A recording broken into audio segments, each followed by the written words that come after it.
Fils et du Saint-Esprit. Amen. Le Seigneur soit avec vous. Et avec ton esprit.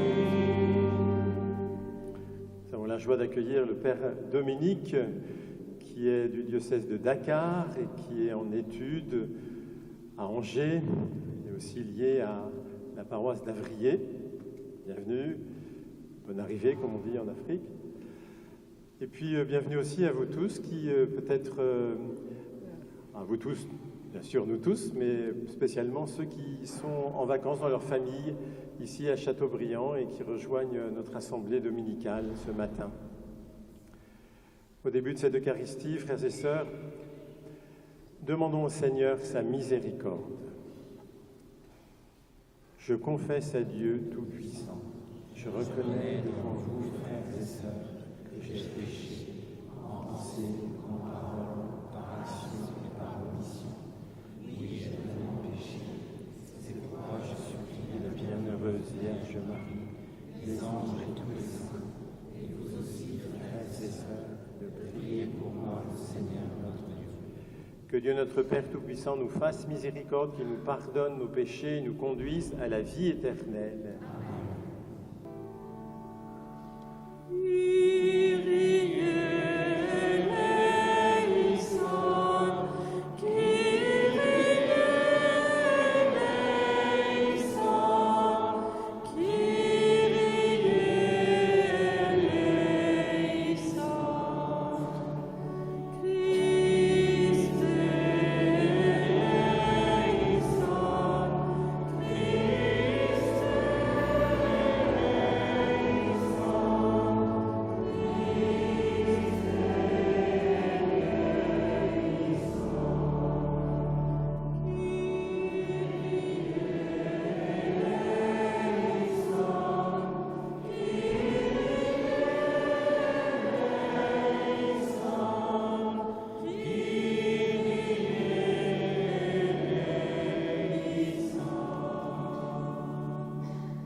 Prions le Seigneur. Seigneur Dieu, tu montres aux égarés la lumière de ta vérité pour qu'ils puissent reprendre le bon chemin. Donne à tous ceux qui se déclarent chrétiens de rejeter ce qui est contraire à ce nom et de rechercher ce qui lui fait honneur. Par Jésus-Christ, ton Fils, notre Seigneur, qui vit et règne avec toi dans l'unité du Saint-Esprit, Dieu pour les siècles des siècles. Amen.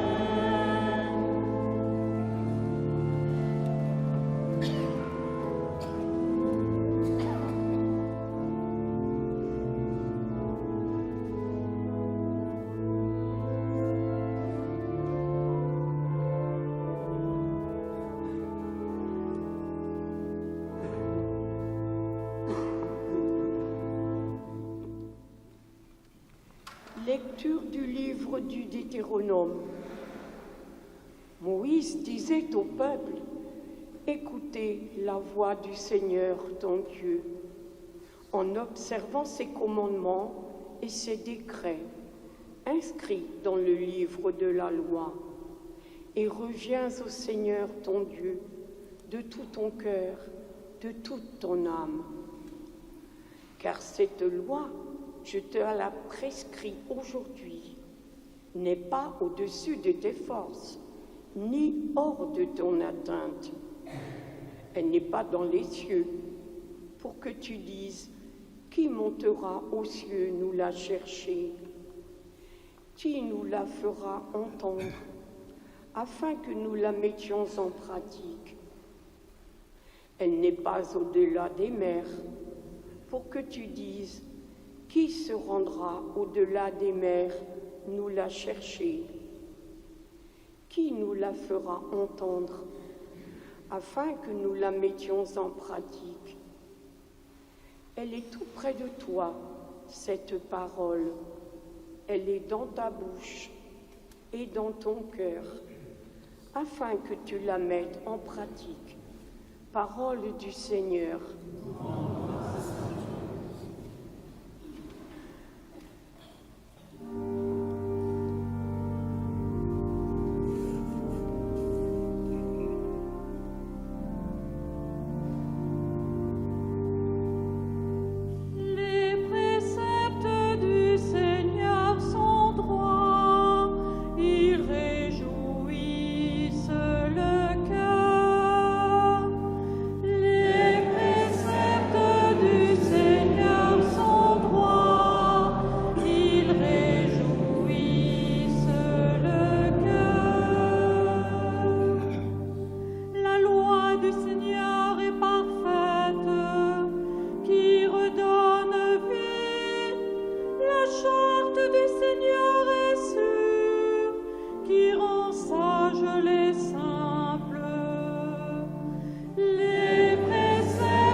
Lecture de la lettre de saint Paul apôtre aux Colossiens. Le Christ Jésus est l'image du Dieu invisible, le premier-né avant toute créature. En lui, tout fut créé, dans le ciel et sur la terre. Les êtres visibles et invisibles, puissance, principauté, souveraineté, domination, tout est créé par lui et pour lui. Il est avant toute chose et tout subsiste en lui. Il est aussi la tête du corps, la tête de l'Église.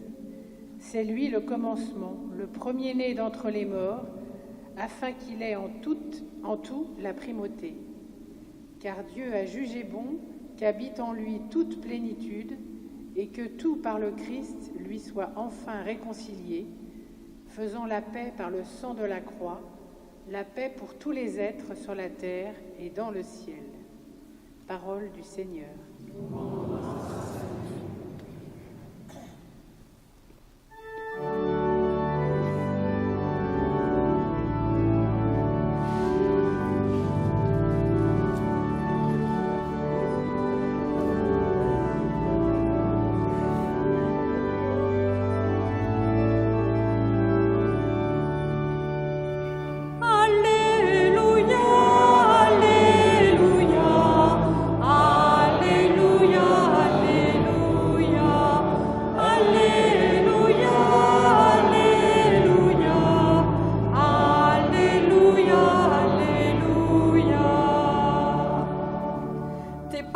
Seigneur, sont esprit et elles sont vie. Tu as les paroles de vie éternelle. Alléluia, Alléluia, Alléluia, Alléluia, Alléluia, Alléluia, Alléluia, Alléluia. Le Seigneur soit avec vous. Et avec votre esprit. Évangile de Jésus-Christ selon saint Luc.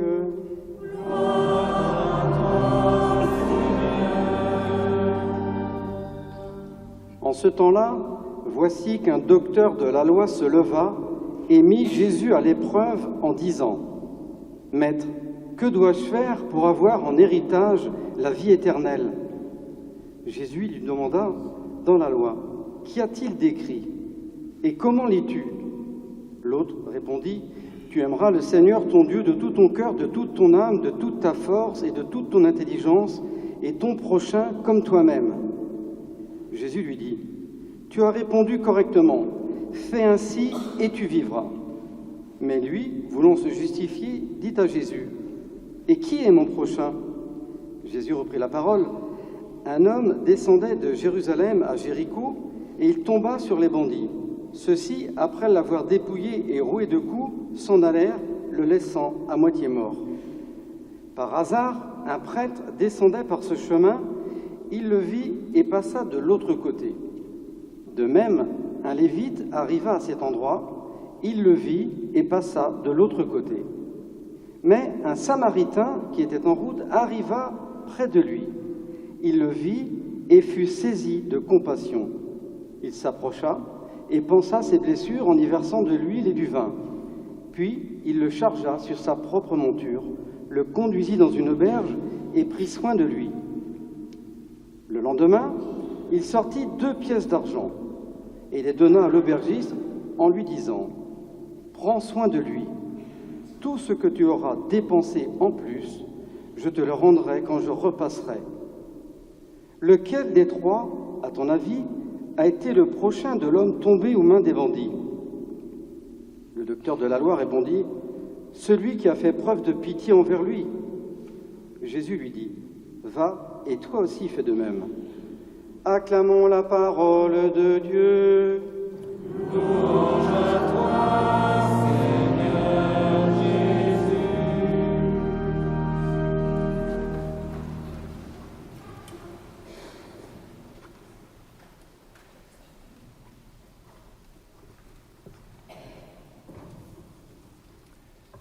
Et qui est mon prochain ?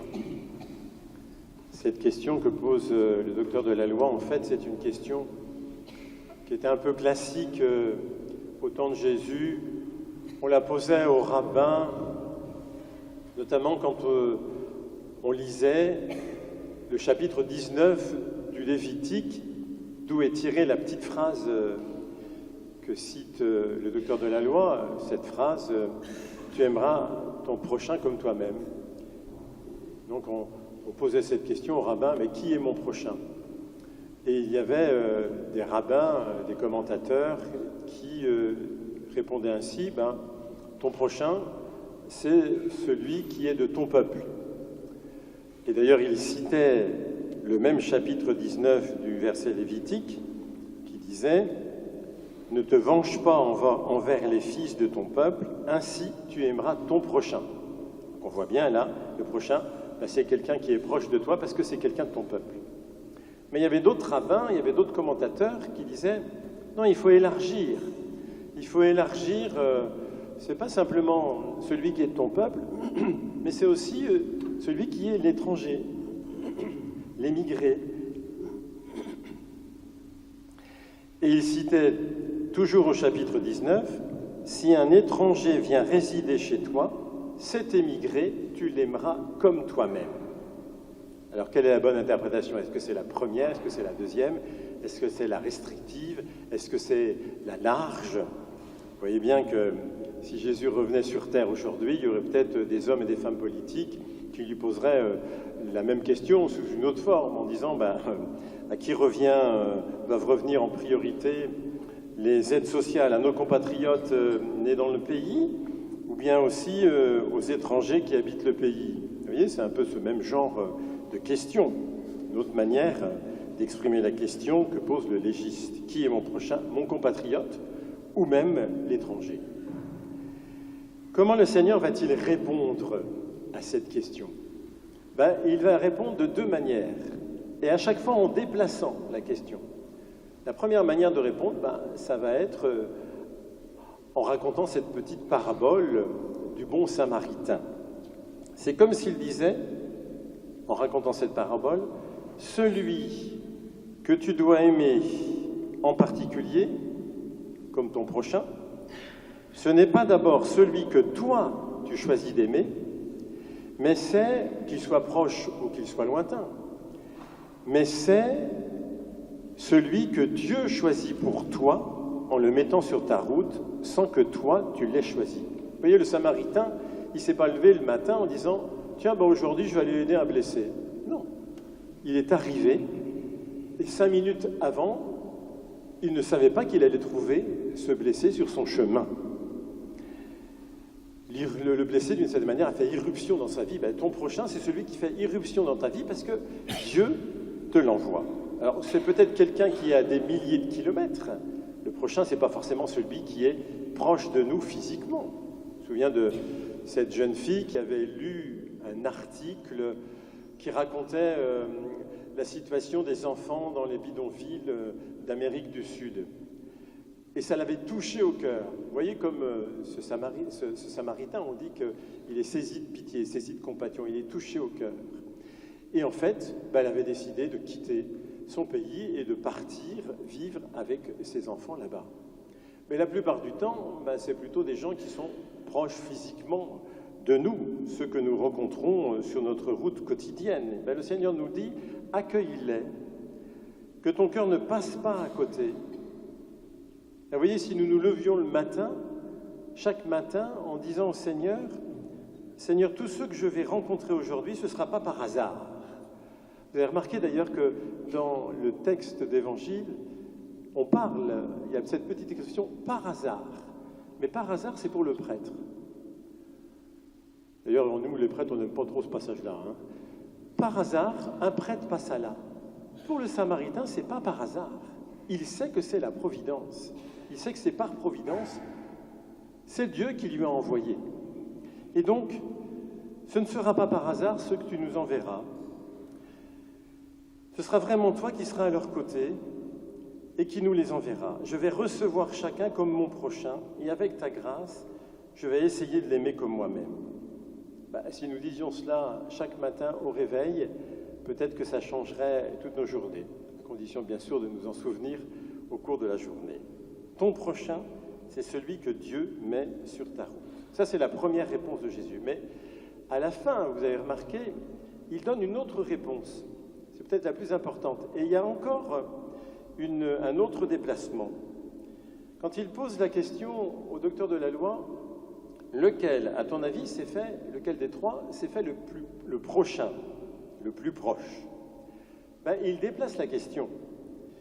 Non plus qui est mon prochain, mais de qui vais-je me faire le prochain?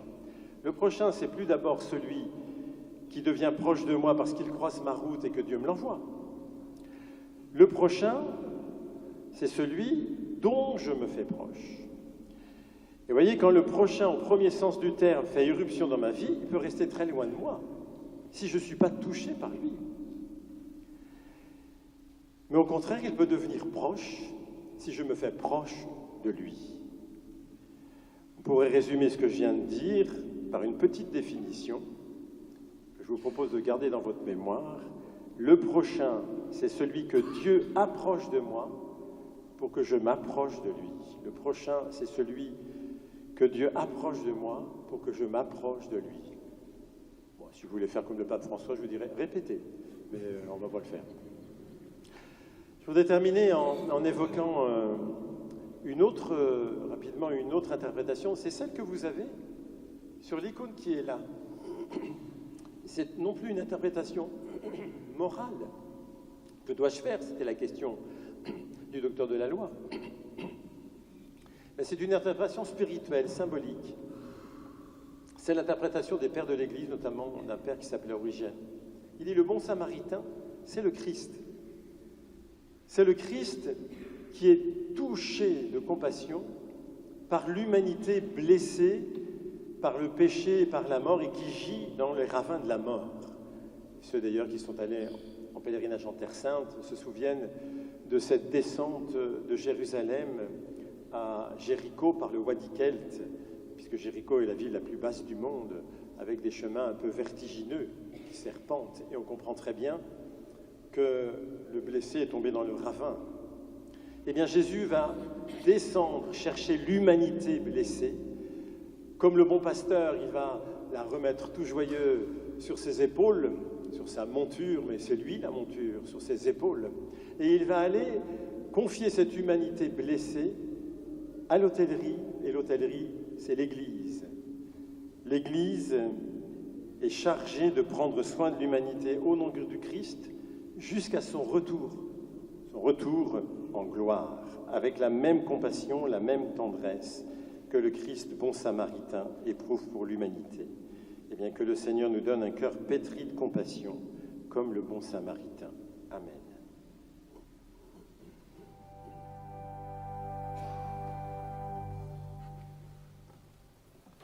Ensemble, professons notre foi. Je crois en Dieu, le Père Tout-Puissant, Créateur du ciel et de la terre, et en Jésus-Christ, son Fils unique, notre Seigneur, qui a été conçu du Saint-Esprit, est né de la Vierge Marie, a souffert sous Ponce Pilate, a été crucifié, est mort et est ressuscité, est descendu aux enfers, le troisième jour est ressuscité des morts, est monté au ciel, est assis à la droite de Dieu, le Père Tout-Puissant. Il viendra juger les vivants et les morts. Je crois en l'Esprit Saint, à la Sainte Église catholique, à la communion des saints, à la rémission des péchés, à la résurrection de la chair, à la vie éternelle. Élargissons notre prière à la mesure de l'amour du Seigneur. Présentons à Dieu notre Père les intentions du monde entier.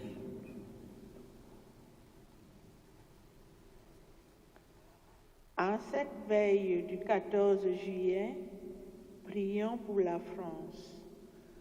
Que nos dirigeants aient toujours le souci de la justice, la solidarité pour établir la paix. Ensemble, supplions le Seigneur.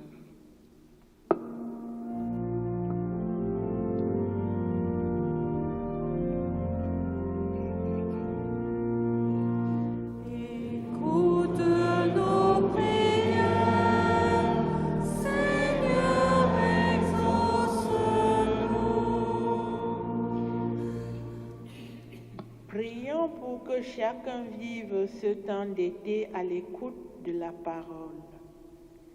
Prions pour celles et ceux qui vivront pendant cette période une retraite spirituelle. Que l'Évangile ravive en leur cœur la joie et l'espérance. Ensemble, supplions le Seigneur.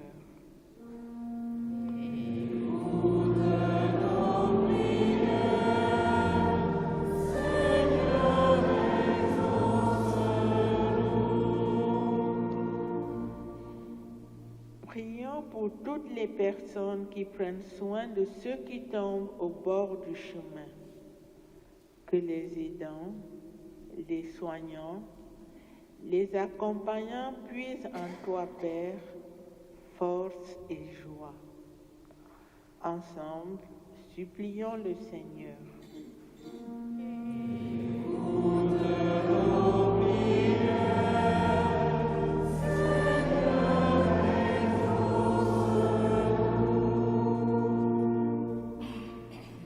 Prions pour les membres de notre communauté, que chacun, à l'écoute de la parole de Dieu, sache trouver sa place pour aimer son prochain comme lui-même. Ensemble, supplions le Seigneur.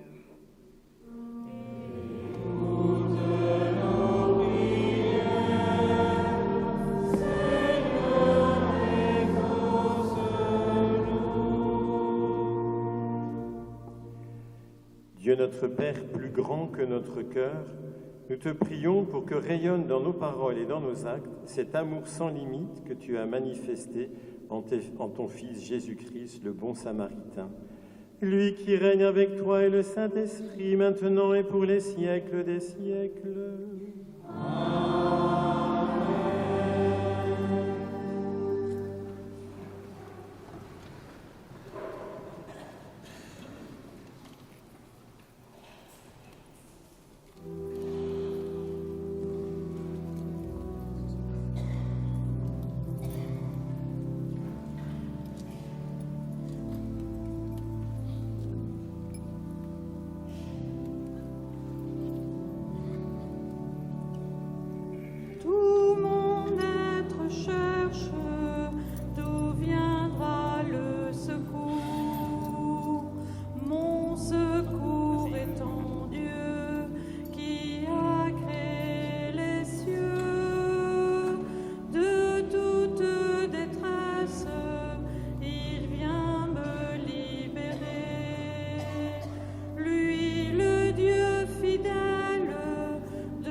Priez, frères et sœurs, que mon sacrifice, qui est aussi le vôtre, soit agréable à Dieu, le Père Tout-Puissant.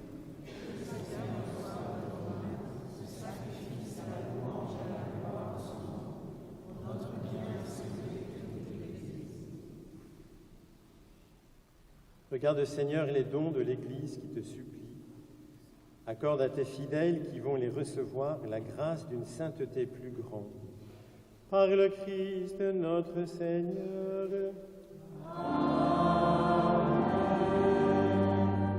Le Seigneur soit avec vous. Élevons notre cœur. Nous le tournons vers le Seigneur. Rendons grâce au Seigneur notre Dieu. Cela est juste et bon. Vraiment, il est juste et bon pour ta gloire et notre salut de t'offrir notre action de grâce toujours et en tout lieu, Père très saint, Dieu éternel et tout-puissant. Tu n'as pas besoin de notre louange, et pourtant c'est toi qui nous donnes de répondre à tes bienfaits en te rendant grâce. Nos chants n'ajoutent rien à ce que tu es, mais ils nous font progresser vers le salut par le Christ notre Seigneur. C'est pourquoi, unissant nos voix à celles des anges, nous te louons dans la joie en proclamant.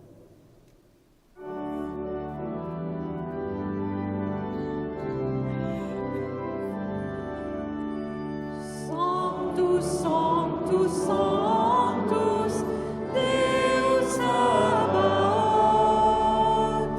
Sanctus, Sanctus, Sanctus, Deus Sabaoth. Pleni sut celi et terra, gloria tua. Hosanna in excelsis Deo, Hosanna in excelsis. Hosanna in excelsis Deo, Hosanna in excelsis. Benedictus qui venit in nomine Domini.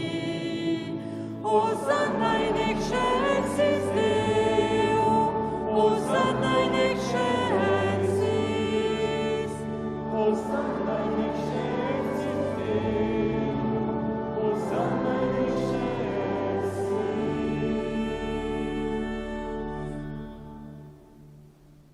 Toi qui es vraiment saint, toi qui es la source de toute sainteté, Dieu notre Père, nous voici rassemblés devant toi, et dans la communion de toute l'Église, nous célébrons le jour où le Christ est ressuscité d'entre les morts. Par lui que tu as élevé à ta droite, nous te prions. Sanctifie ces eaux, en répandant sur elles ton esprit, qu'elles deviennent pour nous le corps et le sang de Jésus le Christ, notre Seigneur.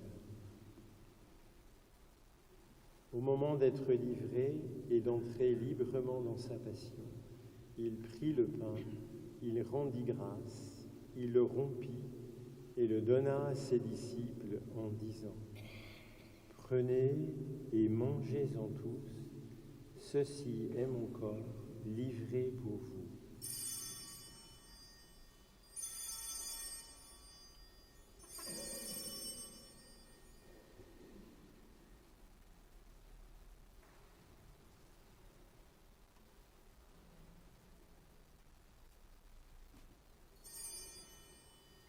De même, après le repas, il prit la coupe. De nouveau, il rendit grâce et la donna à ses disciples en disant : « Prenez et buvez-en tous, car ceci est la coupe de mon sang, le sang de l'alliance nouvelle et éternelle, qui sera versé pour vous et pour la multitude en rémission des péchés. Vous ferez cela en mémoire de moi. »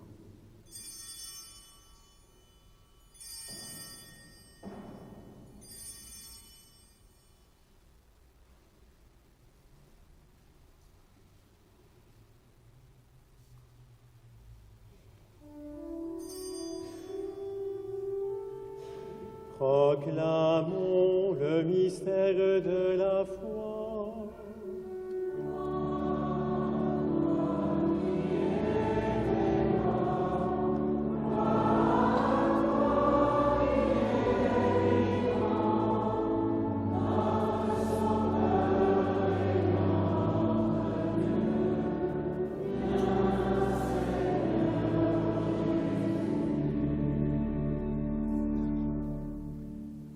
En faisant ainsi mémoire de la mort et de la résurrection de ton Fils, nous t'offrons, Seigneur, le pain de la vie et la coupe du salut, et nous te rendons grâce, car tu nous as estimés dignes de nous tenir devant toi pour te servir.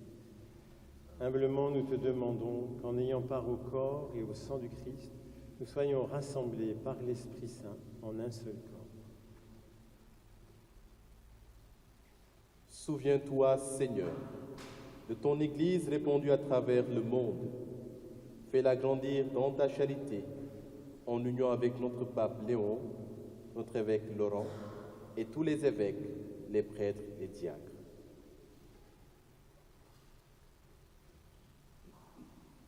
Souviens-toi aussi de nos frères et sœurs qui se sont endormis dans l'espérance de la résurrection. Ceux qui ont été recommandés à notre prière, mais spécialement Jean-Christophe Dumont et Thérèse Gallet. Et souviens-toi dans ta miséricorde de tous les défunts, accueille-les dans la lumière de ton visage. Sur nous tous, enfin, nous implorons ta bonté. Permets qu'avec la Vierge Marie, la bienheureuse Mère de Dieu, avec Saint Joseph son époux, les apôtres et tous les saints qui ont fait ta joie au long des âges, nous ayons part à la vie éternelle et que nous chantions ta louange et ta gloire par ton Fils Jésus le Christ.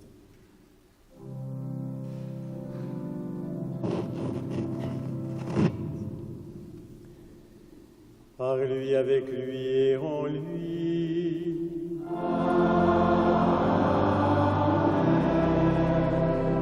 À toi, Dieu le Père Tout-Puissant, dans l'unité du Saint-Esprit.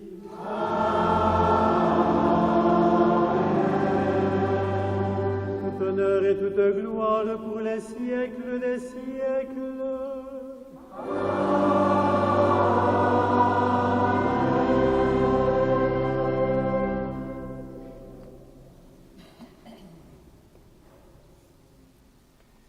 Unis dans le même esprit, nous pouvons dire avec confiance la prière que nous avons reçue du Sauveur.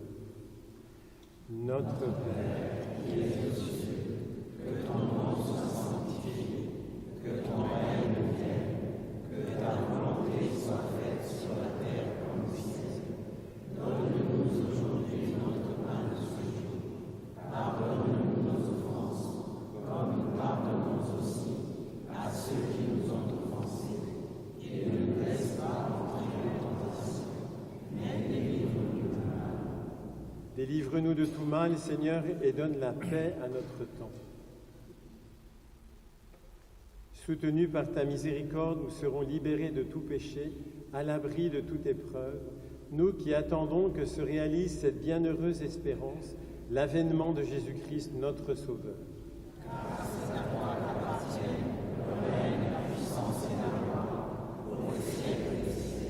Seigneur Jésus-Christ, tu as dit à tes apôtres, je vous laisse la paix, je vous donne ma paix.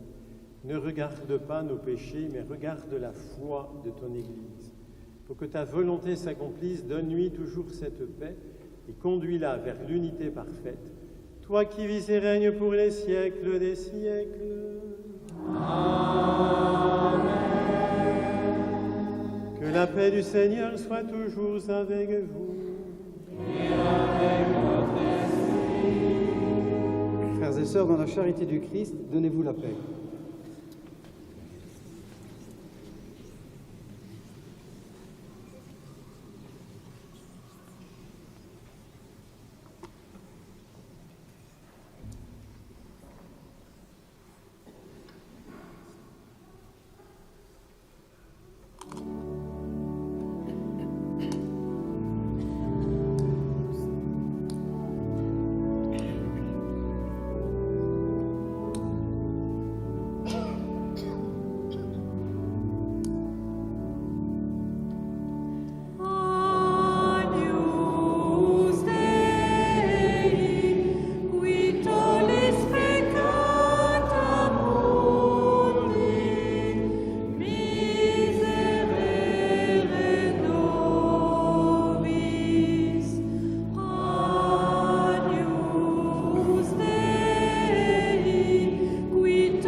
Voici l'agneau de Dieu, voici celui qui enlève les péchés du monde. Heureux les invités au repas des noces de l'agneau. Seigneur, je suis pas digne de tout recevoir. Mais dis seulement une parole et je suis guéri.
Que le Seigneur vous bénisse, vous qui allez porter le corps de Christ à vos frères dans cette Église ou à nos frères absents. Dites-leur que nous prions pour eux, demandez-leur de prier pour nous.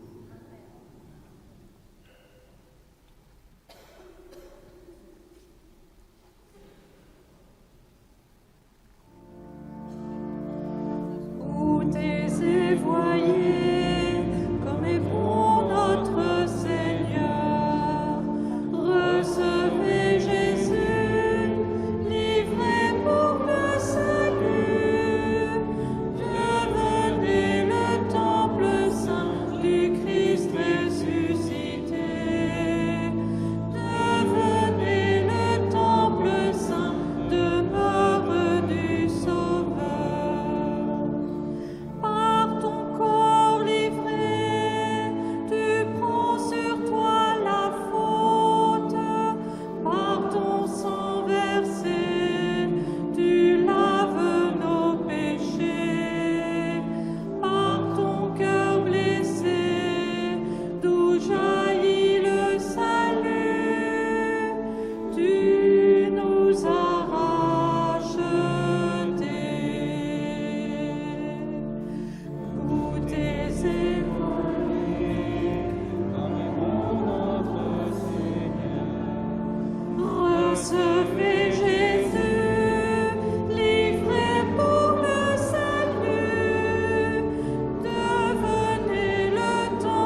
avons reçu tes bienfaits, Seigneur, et nous te supplions. Chaque fois que nous célébrons ce mystère, fais grandir en nous ton œuvre de salut. Par le Christ notre Seigneur.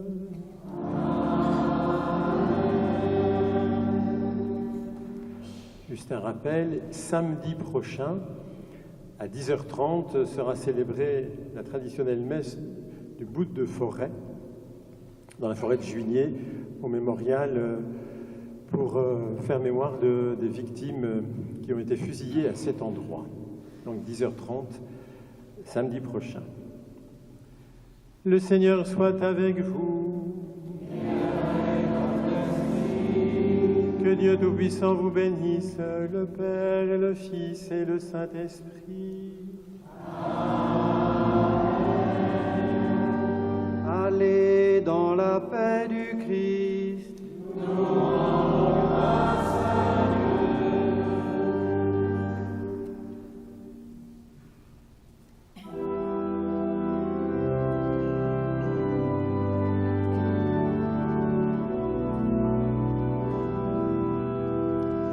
Vivre comme le Christ, toujours livré à l'amour, pour aller son chemin de vie dans la confiance, la force et la louange. Vivre comme le Christ, toujours livré à l'amour, pour aller son chemin de vie dans la confiance, la force et la louange.